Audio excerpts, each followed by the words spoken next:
Andrej Vlahov iz Ribnice v podjetniškem inkubatorju Kočevje izdeluje lesena plovila.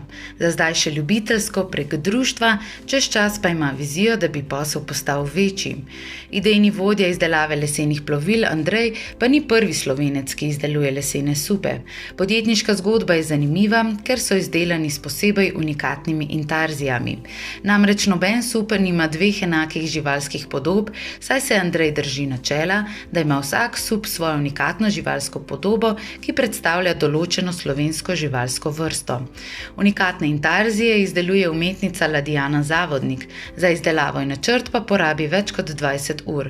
V celoti pa je sup v povprečju izdelan v več kot 50 urah.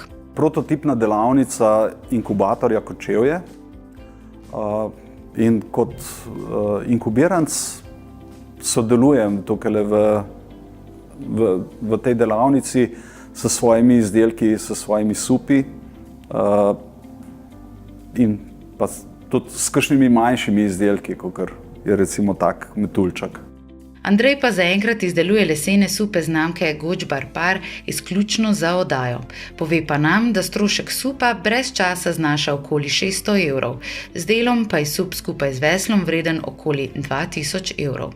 Ekipa z Andrejem na čelu seveda išče nove poti, kako povečati poslovanje.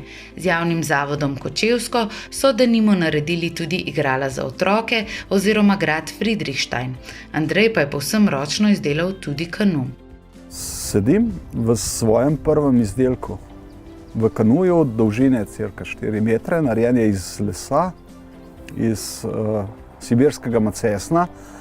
Tehnika je pa tako imenovana strip tehnika, lepljene letvice na letvico.